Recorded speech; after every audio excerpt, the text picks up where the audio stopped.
Kasus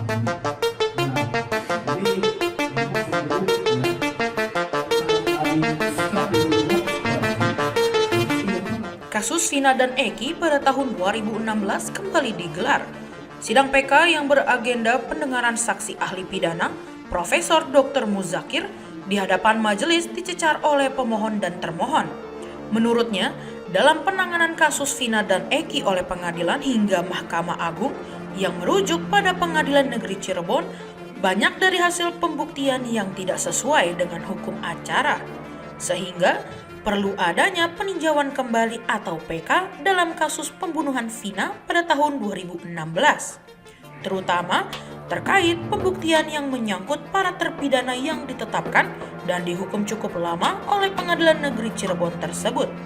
Profesor Dr. Muzakir menambahkan bahwa kasus pembunuhan Vina dan Eki yang menjerat 6 terpidana hingga dihukum seumur hidup perlu adanya peninjauan kembali atau PK karena permasalahan yang ada tidak sesuai dengan apa yang terjadi dalam kematian pasangan tersebut. Dalam perkara ini kan terkait dengan PK yang diajukan itu ternyata banyak putusan pengadilan yang dilakukan PN, PT maupun terutama adalah MA, semuanya merujuk pada putusan pengadilan negeri Cirebon.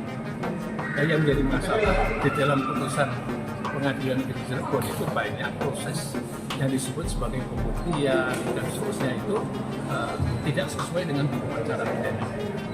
Kalau tidak sesuai hukum acara pidana, konsekuensinya harus ditinjau kembali melalui PK ini bahwa yang tidak sesuai yang mana dan sebagainya. Nah, apa yang saya sampaikan di sidang pengadilan itu sebagai contoh dari putusan yang tidak sesuai dengan hukum acara pidana. Karena tidak sesuai dengan hukum acara pidana, ya mestinya majelis PK nanti adalah mempertimbangkan komisi-komisi itu, terutama menyangkut pembuktian terhadap para terpidana yang dihukum sangat berat sekali. Karena tadi saya katakan bahwa pelaku utamanya aja tidak ketemu. Terakhir di publik saya baca pelaku utamanya adalah itu fiktif karena tidak ada orangnya. Tapi pelaku turut sertanya itu masuk penjara, sebagian di antaranya dihukum seumur hidup. Nah inilah menurut pendapat saya harus direvisi lagi terhadap putusan itu. Kalau pelaku utamanya itu fiktif dan tidak ada, ya tidak boleh ada orang diputus penyertaan dan tidak pidana tidak ada kalau tidak diputus penyertaan. Yang kedua adalah yang tadi sudah saya sebutkan ya sebenarnya ini orang mati disebabkan karena apa? Supaya yang meninggal juga tenang lah hidupnya, misalnya juga tenang ya kalau misalnya meninggal karena sebut saja itu kecelakaan, bilanglah itu karena kecelakaan ya selesai supaya dia aman tenang. Tapi sebaiknya kalau meninggal pembunuhan ya pembunuhan gitu. Tapi kalau pembunuhan bukti-bukti yang diselesaikan berdasarkan hukum acara pidana tentang masalah pembunuhan berencana. Tadi sudah saya katakan pembunuhan berencana syaratnya harus ada niat berbuat jahat masing-masing dan niat jahat dilaksanakan secara bersama-sama dan secara objektif ada hubungan antara kelakuan satu kelakuan yang lain yang membuat semuanya berniat mematikan orang yang bersangkutan. Nah ini namanya tadi setelah saya baca dan menjelaskan itu ada sanggahan bahwa itu ada nggak itu hubungan antara kelakuan satu kelakuan yang lain, bahkan dikatakan ada yang tidak kenal dengan korbannya. Bagaimana membunuh tidak kenal pada korbannya?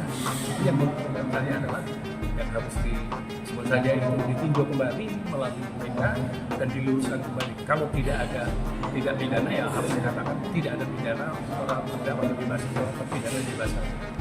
Sampai nanti buktinya adalah harus dibuktikan bahwa pelaku tindak pidana utama harus ditangkap dan dihukum tidak.